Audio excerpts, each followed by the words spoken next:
Hello, everyone, and Happy New Year 2024. I would like to welcome you back to the Happiness Journey with Dr. Dan podcast, where every journey is worth living. My name is Dr. Dan, and I'm your host for today's episode. I'm a bilingual neurolinguistic programming and cognitive behavior psychotherapist specializing in anger management issues, both court-appointed and private, marriage counseling using the EFT method, dissociative disorders, narcissistic personality disorders, do life coaching, business coaching, retirement coaching support, and also provide individual one-on-one session in both French or English, and also do group settings. If you need any assistance, reach out to DMB therapy and coaching services at 301-325-1550, and our website can be found at lifecoachddanamzallag.com.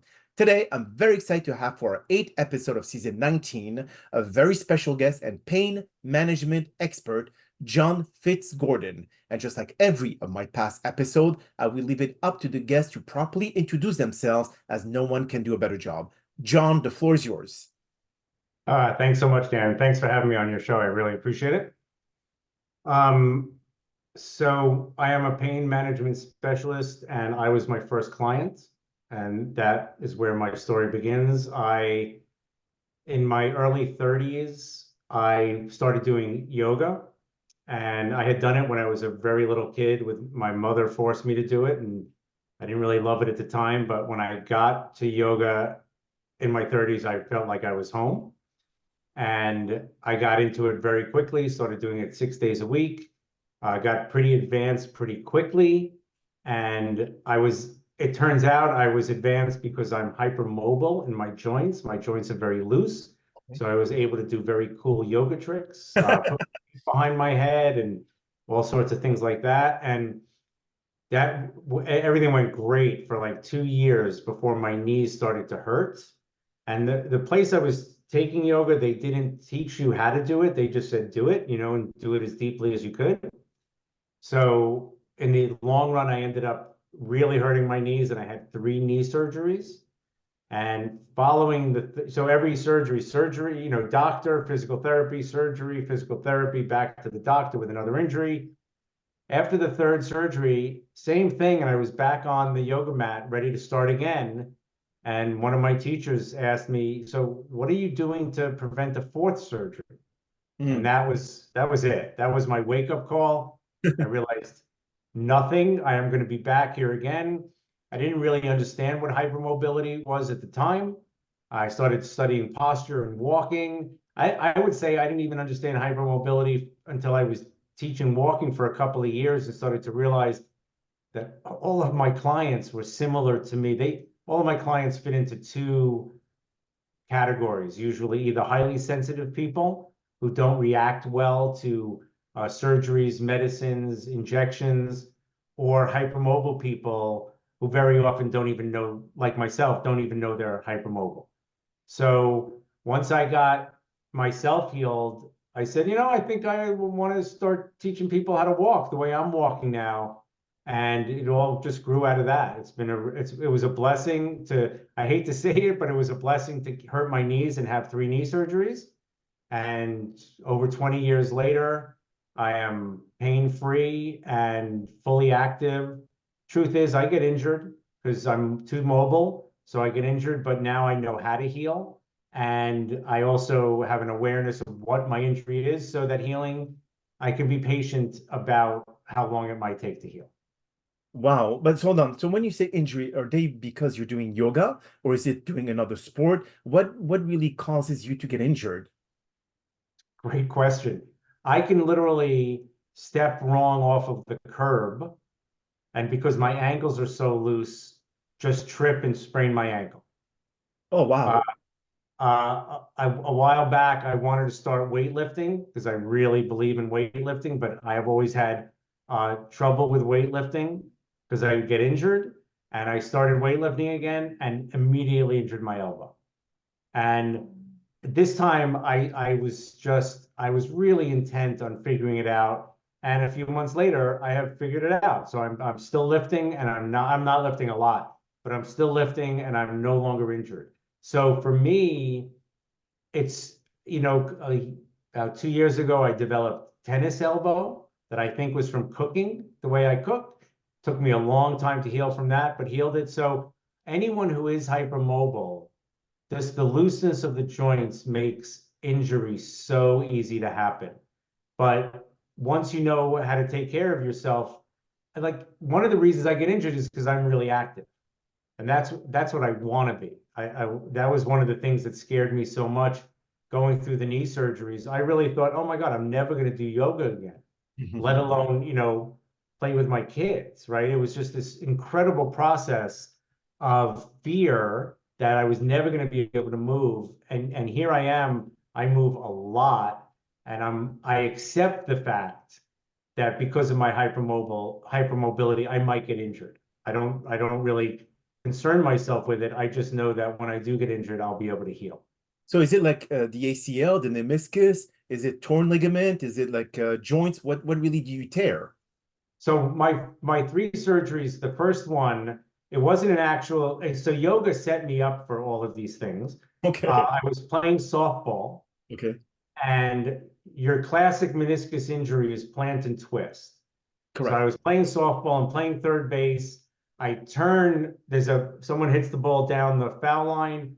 So I turn to I get the ground ball. And when I came up to then twist Oh, to yes. throw it to first, my knee went, but my foot did not. Oh, So my geez. foot Oh, stayed planted, and I heard a pop. Like yes. there was kind of an explosion in my knee. And that surgery was the more intense one. That surgery, the entire meniscus had come off the bone. So for that surgery, the doctor had told me, yeah, 10 days you'll be back on your feet and walking around. But it turned out they had to sew the meniscus back on. They had to put it back on. And I was on crutches for 6 weeks. The rehab was way longer than expected. And then the second surgery was actually the other knee. The other knee popped from a different playing golf. Okay. And uh, but they only had to do a clean out for that one. And then the third one back in yoga, I did something in a pose, felt another, you don't know if it's a tear or what it is exactly. So they had to go back in and clean out the first knee again. Oh, I see. I see. And the third surgery was, you said you have three surgery, right? Yeah, third was just a clean out of the first one. Okay. So Okay. like what they do very often, the meniscus frays and it'll like fray into pieces. I see. And you could be walking along fine, but one of those frayed pieces gets into the joint as you go to straighten the leg, and that can be excruciating. So a lot of meniscus surgeries, they just go in and they just clean up the kind of frayed pieces. I So I see. have two of those. I see. I see. So, after the third surgery, you said that you had nothing for 20 years. So everything's been fine. The surgery was successful. So there was no scar tissue whatsoever. So it's really interesting. Rollerblading is another thing I do. I really Okay. love to rollerblade. And everything I do is fine. I feel no after effects. When I do yoga, I don't feel my knees. When I bike daily. That's my big thing. Okay. Don't feel my knees. When I rollerblade, and I'll go for like somewhere between 6 and 10 miles. After I blade, my left knee will throb for about 10 minutes. And that is literally, I would say, the only manifestation of those surgeries. And when I first was blading again, I got really worried about that. But one of the things I'm telling my clients and people is you have to be able to take a step back and be objective about what you're feeling. So I let it rest, and then I bladed again, and I felt the throbbing, and I bladed again, and I realized it's something, whatever, there is something about blading that is bothering my knee a little bit, but not so much that it sticks around. It's never there it's never there even in an hour. But I am still fascinated that every time I rollerblade, that left knee is going to throb for about 10 minutes when I'm done. Wow. Okay. I see. And so how are you teaching your clients to manage pain? Because if you're like a pain management expert, obviously every pain is very subjective. Everyone have had their own set of injuries. How can it be linear among everyone? That's a great question. Um, well, it's interesting because the clients I tend to get are people that have been to multiple doctors who haven't helped. Very often have taken medications that haven't helped. And when I was mentioning the sensitive people, a lot of people don't do well with medications. Medications that help everyone else, they don't help these people, right? So so the clients I get are people who are like, after trying everything, like I said, injections or even surgeries, 3 o'clock in the morning, they are just so confused. They're Googling around and they stumble upon me. And that's how we begin to work together. And my clients take all forms. So it's, like I said, sensitive people, hypermobile people, but I do a lot of work with trauma. And that's both like emotional trauma, but also physical from like car accidents and just across the gamut. But what's interesting, I teach everyone the same way. And the hallmarks of what I teach, there are 3 pretty specific hallmarks. Learn to stand correctly, because no one stands correctly.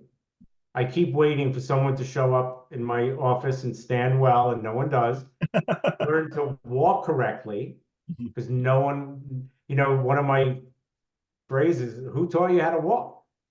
Right? We start walking when we're pre-verbal. So, your parents might cheer, but you're on your own. Like you just got to figure it out, and you learn by imitating. Yes. And what happens if one of your parents was in a car accident a couple of months before your birth and they're limping? That's how you're going to learn how to walk. You're going to take on that pattern. So walking is fascinating. No one taught you how to walk, so I'm going to teach you how to walk correctly. And then the third piece is relaxing the nervous system. Because yoga, not yoga, but meditation, stuff like that. No, actually, through what I call release exercises. Okay. But I am encouraging, I encourage everything. I encourage everyone to meditate. Meditation is a very special thing in our world because it's one of the few things that can actually change the brain. We'd like to change the brain, but it's not easy. And one of the interesting things about a lot of medications, there's something in the brain called the blood-brain barrier. And a lot of medications now are learning to cross the blood-brain barrier. So I think in 10 years, there will be ways to change the brain. But now we know that meditation completely can change the brain. So I encourage everyone I work with to meditate, but I don't teach meditation. Oh, yeah, But okay. I don't know if you're familiar with the psoas muscle. Yes. Psoas muscle is my favorite muscle. And I think it's the muscle. So why I'm so interested in the psoas, it's the most important muscle in the body for 3 reasons. So it's the muscle of standing, because it's what holds us upright. Our lumbar curve, which we are the only creatures on earth that have a curve in their lumbar spine. And the lumbar curve is created by the psoas muscle when we come up to stand. And it's the muscle of walking, because every step you take that's successful is initiated by the psoas. But if you don't walk correctly, like I think most people don't, you're not using your psoas. So you're actually making your body work way more than it should. But then the esoteric / kind of woo-woo piece of the psoas is, I believe it is the muscle of pain and trauma.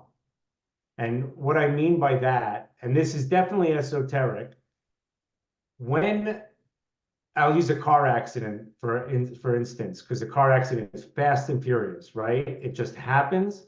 The body has 2 or 3 seconds to process what happened to it. When something happens to the body and the brain that it can't handle in a given moment, I think that unprocessed energy actually goes into the psoas muscle and lives there. And it will live there until you are ready to let it go. So through exercises that I call psoas releases, that's how we encourage the body to let go of these emotions. But I always like to add the caveat that one of my anatomy teachers asked me, what's with this interest you have in the psoas? And I said, I really believe you can heal the emotional body through the physical body. by releasing the psoas. Sure. And she looked at me and she was like, no, that's really dumb. Muscles are muscles and they move the bones. That is their only function. And I said, okay, I really respected this person. I loved her as a teacher. I said, great. I can say anecdotally, like when I do a psoas release party workshop, it's one of my workshops. Let's say there are 40 people in the room and I put them into the first psoas release. I would say 30 of them lay there and nothing happens. Mm-hmm. But 10 of them, and it's all different, right? But 10 of them, weird things are going to start happening. Their legs might start flopping side to side. Their shoulders might start jerking. Their hands might start slapping. Like, it is such a bizarre thing to see. I'm very used to it 20 years later watching this happen. But to me, that's my anecdotal evidence that this is more than just a muscle, that it's holding on to our energy that we can't handle. So those are the three pillars: stand, walk, and figure out how to get. So what I refer to it as being stuck in the sympathetic nervous system, Mm-hmm. which is where a whole lot of, it is not easy to be in this world. It's traumatizing in any way. I used to say, go live on a farm because that's not so traumatizing. But you know what? That's traumatizing. Yes, I believe. Yes. So, and it's been an amazing ride to see just how simple it can be to change the way you stand and walk, though it takes repetition, and the benefits that you can get from it and what it does for the nervous system. So when you talk about the psoas release, is it the same thing that fitness trainers recommend to do, the self-myofascial release, when you have like knots in certain areas of your body to be able to kind of like release the tension? Is it the same process that you would have with like an instrument or like a tool that trainers have, like either a tennis ball or a bar that has like ridges on it, so you could you could kind of like roll on it? Is it something like that, or is it something that just do the basic movement and then will release the psoas? Um, no, that's another great question, and I would say it is the exact opposite of that. Okay. So, and this is where it gets back to sensitivity, right? So I work with a lot with the idea of the 80-20 principle, and 80% of the world can take one of those psoas devices and push that into their psoas and get relief, right? 80%. 80% of the people can get through the world without changing their posture. Like I like to say, some people can smoke and drink their whole life and they don't suffer for it.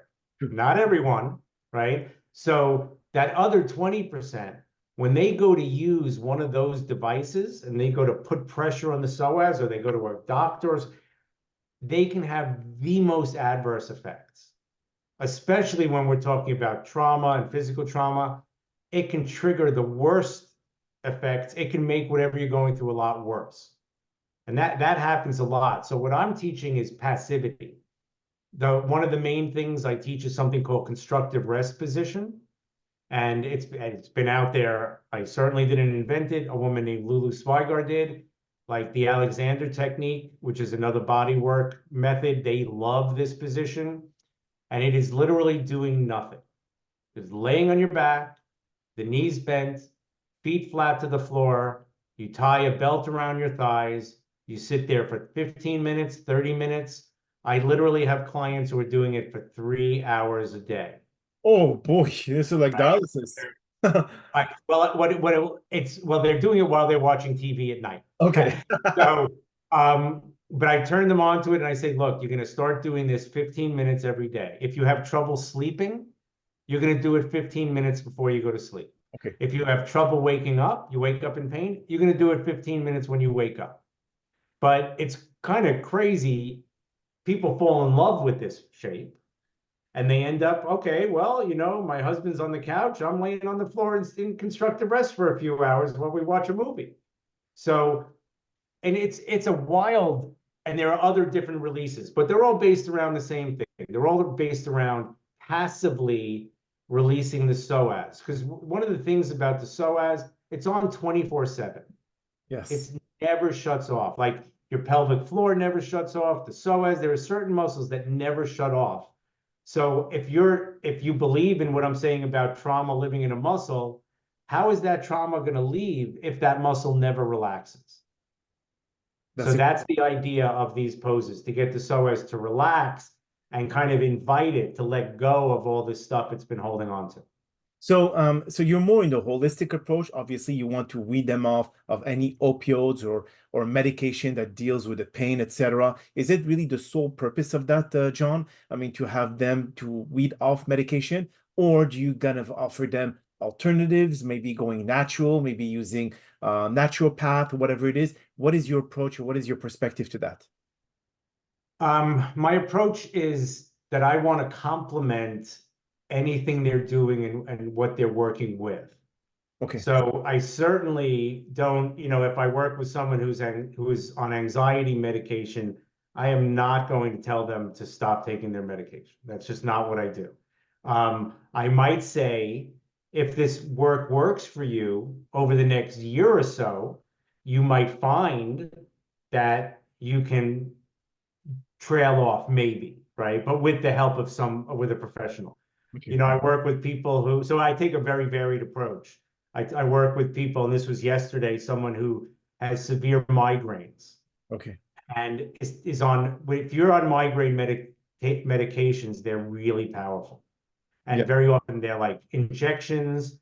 So this isn't something that really is a guarantee, but they actually sell this little clip that you put on your hand between your thumb and index finger. Mhm. And it's a classic acupressure point. Okay. And you can go on Amazon or anywhere else, and for $5 or $10, buy a little plastic thing that you put there. And there's no guarantee that it's going to work. But like with this client yesterday, I was like, I'm not telling you to get off the meds because that's not my role. Okay. But the next time you feel a migraine coming on and you're about to get ready to take your pill, try this for 3 to 5 minutes first I see. and see if it gives you any release. On a non-medical way, a lot of people who come to me wear orthotics in their shoes. Oh, yes. Okay. I really don't like orthotics. Oh, okay. But again, I don't say just stop wearing them. I say if all goes well, over the next year or so, you might be able to limit the use of orthotics or even get rid of them altogether. Okay. So one of my main things is I don't fix anybody. I work on Zoom. Okay. I'm not touching people. I am a guide to help people fix themselves. I see. Okay. When it comes, because now I've interviewed a lot of guests that talk about psychedelics when it comes to dealing with certain pains, etc. Is that something that you would think it being beneficial for people because it's getting more and more popular, replacing any medication related to pain? Is that something that you have research on, John? Only person. So when I was a young man, Mhm. I was a carpenter, and I was working for somebody, and he said, we are a lot alike, and get ready, because when you turn 40, you are going to enter into a black hole that lasts for about 10 years. He's so right. And I said, nah, you're so silly. Well, anyway, my black hole didn't start till I was 45 instead of 40, but it lasted for about 10 years. I'm 60 now, and I was in a funk, right? I was really and I don't know, it's certainly like it was a midlife crisis, but it wasn't like I want to leave my wife and buy a sports car. Oh It yeah. was I'm lost. And then but the thing what he told me, why I'm saying him, he said 10 years and then it goes away, right? Oh, But correlating with that, when I was 55, and so that's 5 years ago when all the psychedelic research started to really happen, okay. um, I got some psilocybin mushrooms, Yeah, psilocybin, yes. and by myself, I microdosed, Okay. and it changed my life. For the And better or it's for the worse? no for the better. Okay. It was an amazing experience in that. So microdosing psilocybin, you don't feel anything. Okay. You're taking such a little amount, You don't feel anything. But literally, there was a moment where my wife looked at me and she's like, wow, you just got your joy back. Oh, Like all of this stuff disappeared. And what was really interesting, and I have a history of addiction and in my family, I did that for 3 months okay. and never did it again. And never felt the need to do it again. But if it brought you So something positive, what would you not continue? So what stopped you after 3 months of doing the psychedelic to be able to decide, okay, I don't need anymore?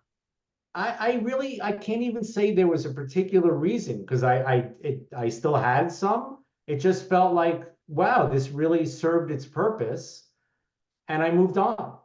And I know, like in the research, there are people who are doing it for years, same Yes. microdose. So I wouldn't tell anyone don't do that, but that for me is how it really worked. Hmm. 3 months. And so it's funny because maybe that guy, my boss, was right. It would have gone away anyway. It was 10 years. Uh, But okay, so you I did really right at the 10-year believe, mark. Okay.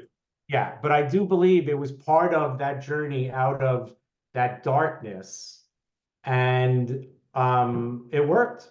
So I am a huge believer Okay. in psychedelics. And what's interesting about that is we are really on the forefront. We're on the first step. So that in 10 years, I was talking to somebody about sleep. I'm fairly sleep obsessed. Okay. And I was saying, what we have learned about sleep in the last 10 years is more than we knew about sleep for 150 years before that, Okay. right? We are just science and study, and we are moving at a rapid pace so that in 10 years, our understandings of psychedelics are going to be even so much more grounded than they are now. And what's interesting about psychedelics, if you know the history of them, this is what they were designed for Mm. in the 50s and 60s. And then because they became a party drug, they became vilified and they just left the conversation Yes. until recently. And so yeah, I do believe in and psychedelics aren't the only things that they're working on out there for trauma and PTSD and stuff, Yeah, but that's what I heard. work really, really well. But do you think that because it is a natural product and a much cheaper product than you would get for other pain medication or dealing with PTSD or trauma situation, do you feel that doctors will not want to prescribe because they're not getting a good kickback from pharmaceutical company, so they will refrain from giving this option to their patient and only focus more on how much more money they can make? Well, unfortunately, there's going to be some. That's just the reality. When I talk to people about physical therapists and personal trainers, which I'm not the biggest fan of either of them because I don't think they study that much. Okay. But you know what? Some of them are great. And that same thing with a doctor. So one of the things I tell people is you should really interview your doctor and maybe go to four before you decide what doctor you want to work with because they need to resonate with you. But Yes. in our world, doctors, they hold an authority that we don't question or they don't want to be questioned. Mhm. And that authority to me can be really scary because a lot of people just go, yeah, this is my doctor. And that doctor, it's not that they don't have your best interest at heart, but like you said, they can be, I don't want to say corrupted explicitly, Money but they, focused. Money focused. yeah, exactly right. And but that's just part of the world. And when I'm saying that I don't when I don't fix people, I guide them.